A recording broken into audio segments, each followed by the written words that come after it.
You're watching Adam the Bull on the Bet Rivers Network. Welcome, everyone, to the latest edition of the Bullpen with Adam the Bull, brought to you by Bet Rivers. Coming up on today's podcast, the Guardians lose a heartbreaker. We revel in the Cavs' victory, but will they take care of business and finish the series on Friday, or will it eventually come home for a Game 7 in Cleveland? That and more on this edition of the Bullpen with Adam the Bull, brought to you by Bet Rivers. Folks, if you're not using the Bet Rivers app, what are you doing? I send you my baseball parlays. Now, I did lose again yesterday.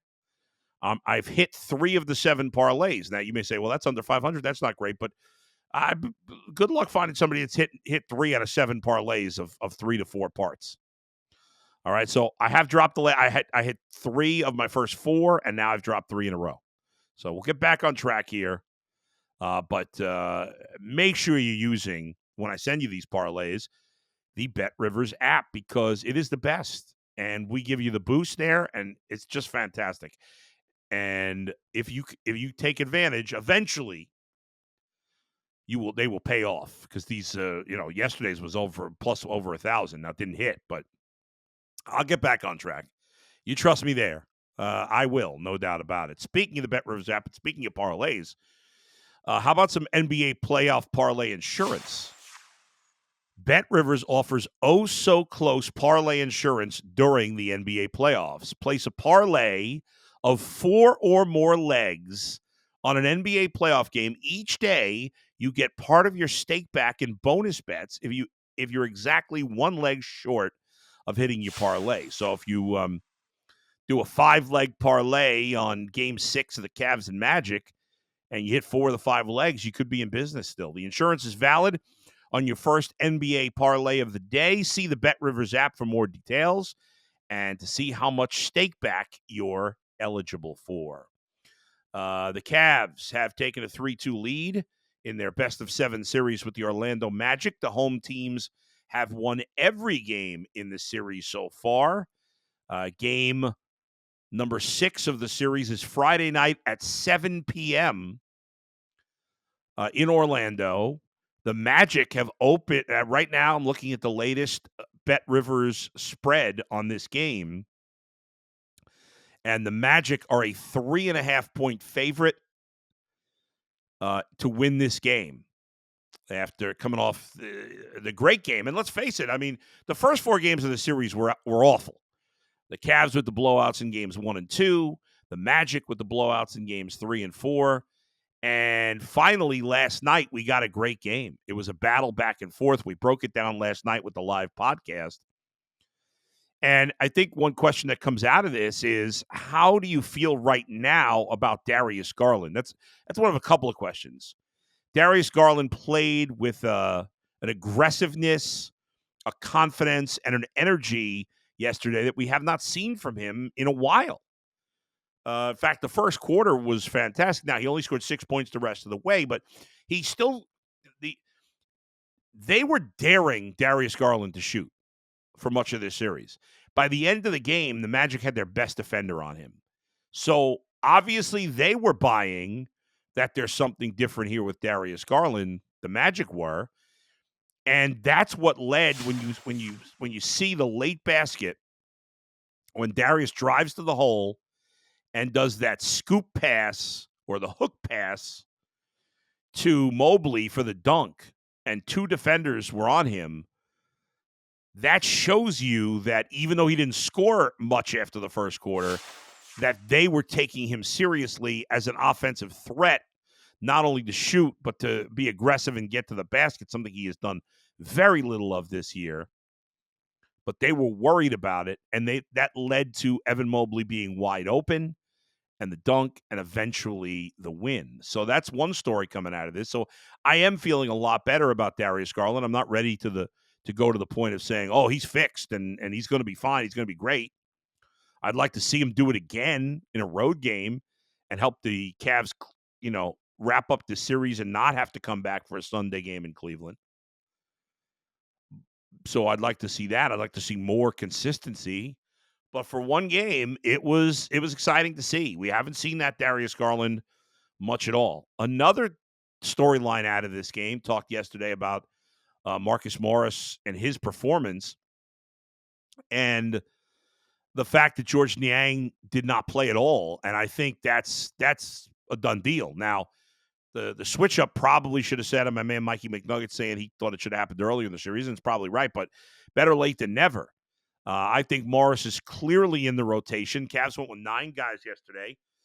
No Jared Allen, and no Niang. That was a coach's decision, not an injury.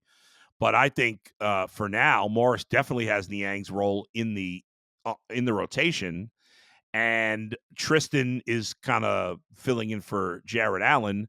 And when Jared Allen's back, Tristan will lose his legitimate minutes. He didn't play a ton, but he played some important minutes and did some good things on the defensive end and on the glass. But Morris has cemented his minutes the way he played yesterday. I don't see why you'd turn back. So I would expect him to get 15 minutes, 20 minutes off the bench. It depends. If Jared Allen's back for game 6, maybe gets a little less, but I think Morris will have a role in this offense, no doubt. We've seen early in the season when the Cavs play with one big man, whether it's Allen or Mobley. When Mobley was hurt, they had success. And last night without Allen, even though Allen's been great in the series, again, the offense looked its best with one big and 4 guys out. And for the first time this series, the Cavs scored over 100 points. I don't think it's a coincidence. That doesn't mean don't play Jared Allen. It just means that the Cavs seem to be better when Allen and Mobley are not playing together. And so I think the Cavs have to be smart about, how often they're on the court together. We don't know yet what Jared Allen's status is for game 6, so it might not even matter. But clearly, either way, Morris has a role going forward, at least the rest of the series. Now, if you can win it, and assuming Boston takes care of business, and the Celtics are a massive favorite to wrap up the series in Game 5 tonight at 7:30, the Celtics a 14-point favorite.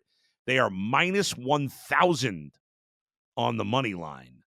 A lot of low over-unders, by the way. That one's 200.5. The Knicks Sixers for tomorrow, Game 6 in that series. It's 200. The Cavs Magic is 200. The highest one is tomorrow's Bucks Pacers game at 215.5. Everything else is below 210, and 4 of the 7 are below, or 200.5 or below. So, and now the question is, can the Cavs go to Orlando and get the first road win of this series? My gut tells me no. I thought that the Cavs would win last night. They did. I think the Magic are going to win Friday, and I think we are going to have a 7th game. And I like the Cavs at home in Game 7. I think they're going to win in Game 7. I hope to be wrong. Well, if it gets to Game 7, I hope to be right. But hopefully the Cavs will take care of business and play a really good game. But the Magic, since being awful in the first 2 games, have played really well. They have played very good basketball the last 3 games and took 2 or 3. But the Cavs played their best game, both ends of the floor. We talked about the Mobley basket. Obviously, last night, talked a little bit about the Mobley block. Probably the second most famous block in Cavs history, or modern Cavs history at least. It was big. But I'm expecting the Cavs to play better in Game 6 than they did in 3 and 4, just like Orlando played a lot better in Game 5 on the road than they did in Games 1 and 2. But I'm going to pick the Magic in a close one in this one. And so we'll see what happens. As for Major League Baseball, the Guardians back in action after a heartbreaking loss yesterday. It was a wild game. I was talking about it a little bit during the live Cavs React, but obviously it ended after I got off the air last night. And that was such a radio term, off the air. But the Guardians had a 3-0 lead early on a Josh Naylor homer. They then, Carlos Carrasco gave up 8 runs between the 3rd and 4th innings. 3-run homer by Bregman. Singleton hit a home run, and they were up 8-3. Then in the top of the 5th, the Guardians top of the 6th, the Guardians tied it up with a 5 spot, a 2-run shot by Jimenez, his first of the year, and a 3-run shot by Estevan Florial, who's played pretty well for the last week or so. To tie it at 8, Guardians took a 9. It had a chance to take the lead in the 8th, couldn't do it. Top of the 10th, they get an RBI double from Mr. Clutch, David Fry, to take a 9-8 lead. The Guardians had brought Emmanuel Clase in the 9th. Now, A lot of people on Twitter, on my timeline, were complaining that Clase pitched the ninth. I disagree. It didn't work out, but I think it was the right move. Clase pitched well in the ninth. I don't like some people, you're the road team. Wait till you take the lead to get your closer. I don't believe in that. That's what led to that crazy game. Remember years ago with Buck Showalter managing the Orioles, and he didn't go to Zach Britton as closer. Britton was ticked off after. You can't wait. I mean, I know it's not the playoffs; it's the regular season. But I have no problem with Clase pitching in the ninth. Gaddis had been really good. Now his last two appearances were bad, and unfortunately, last night made it number 3. The leadoff man on at second, so it's dangerous right off the bat, which you always get that in the extra innings. But he gets the first 2 outs, and you're like, okay, one more out here. And so the Guardians are up 9-8. Victor Caratini, backup catcher, comes to the plate. He had 29 career home runs. The guy's in his 30s, so he's been around. I mean, he's always been a backup catcher and a journeyman. He's been on like 5-6 teams. But he'd only hit 29 career home runs, and he smoked one to right off Gaddis. And it's the third straight blow-up from Gaddis. I think as good as Gaddis was before this last week, I think right now Stephen Vogt's got to take him out of a high-leverage role. You got to do that. He needs a reset. Give him a couple of days off. Bring him in a low-leverage situation, a blowout, or early in the game. Can't bring him in a high-leverage spot at this point with 3 straight blow-ups. It's not like he's a long track record of success. He had about a 3-week track record of success. So, disappointing loss. They lose 10-9 on the walk-off homer. They've lost 3 of 4. Still in first place, obviously. They'll try to bounce back tonight as that series continues. You always see what a kind of team's made of to see how they play the night after the heartbreaking loss. And this Guardians team is made of pretty good stuff, I believe. The pitching matchup tonight, Tristan McKenzie against Justin Verlander. Earlier today on the Ultimate Cleveland Sports Show, I said I want the Guardians to be very aggressive. The American League is wide open. The only team I think that's very good in the American League is Baltimore. I think Baltimore is the class of the American League. They're the best team. The Yankees are good. The Guardians are good. Kansas City's playing well. Boston's playing well. Seattle. I don't think any of those teams are that good. I think Baltimore is the clear class of the American League. And I think with some additions to the Guardians roster, they could be as good as anybody else. And they have a chance to make a run in the playoffs. But the pitching has got to improve, and they've got to make some moves soon. Now, I mentioned today trading for Justin Verlander. It's probably not going to happen.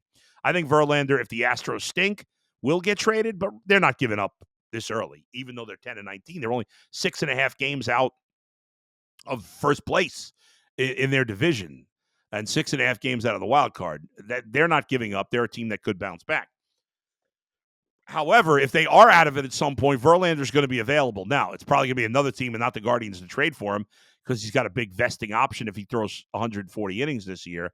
But the Guardians need to do something significant. I would be aggressive talking to the White Sox, talking to the Marlins, talking to the Rockies, talking to the A's about just an innings eater pitcher. It's a problem. Their pitchers, Bybee is the only one you trust right now. Their pitchers are not going deep into games. The bullpen's getting overworked, and it's going to eventually, like it did last night, catch up with them. Now, yesterday I was yelling and screaming about Kyle Manzardo. I did it again today. There's no reason Kyle Manzardo should not be on the Major League roster. Now, the offense is not the problem. The Guardians have scored 152 runs, which is second in the American League, only behind the Orioles. Guardians are tied with the Orioles for the best record in the American League, a half game behind the Braves for the best record in all of baseball. But still, why settle? Your pitching is not as good as it's been in years past. The Guardians need even more offense. They've got some empty spots in the lineup. Kyle Manzardo's on fire. 7th home run yesterday. OPS around 1,000. Get him up. But this year, if the Guardians truly want to have a chance to win the World Series, they're going to have to make upgrades to the pitching staff. You might get Gavin Williams back at some point. There's no other reinforcements coming that are legit. The Guardians, I think, at some point need to trade for a one or a two, a frontline starter. And I don't know if, nobody's available right now in that realm, but at some point, there'll be some pitchers available, and the Guardians, who have not been aggressive for years, since they went to the World Series in 2016, 2017, they signed Encarnacion.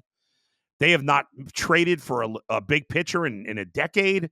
They're going to have to do something in that vein this year. And again, I don't mean to go over the top. The Guardians still 19-10, fantastic start. But you can't rest on your laurels. You got to keep getting better. That's what they need to do. They're now tied with the Braves and the Royals for the best run differential in all of baseball at plus 45. One last quickie on the NFL. The NFL schedule will be out this month at some point. I don't think we know the exact date yet. So I'm excited for that. And, the talks of an 18-game schedule, that's right around the corner. It's going to happen probably in the next 5 years. And finally today, my man Anthony Lima leaked a photo of a artist rendering of a potential Browns new stadium and Brownsland in Brook Park. It looked cool. It was a kind of a dark picture, a little hard to see, but you can tell what they were going for there. And it's exciting. Again, I'm worried about what this is going to do to the economy of the city of Cleveland. But I can't lie that, a whole Browns facility with a brand new dome stadium is pretty darn cool if it does end up coming to fruition in Brook Park in probably 2029. So there you go. All right, thanks to everybody for joining me. As always, please hit the subscribe button if you have not done so already. Always appreciate a thumbs up. Thanks to Brian Monzo for producing. Tomorrow, the regular Thursday at 2 p.m. live podcast, so join me for that. We'll have another Guardians game in the books. We'll be getting closer to Game 6 between the Cavs and the Magic. See if the Browns dive into what's left of the drips and drabs of free agency. Could they still be interested in a wide receiver? We shall see. There's some interesting names out there for third and fourth receivers if the Browns are so inclined. Until then, we'll talk to you next time. Where else but right here in the bullpen with Adam the Bull, brought to you by Bet Rivers. See you, everybody.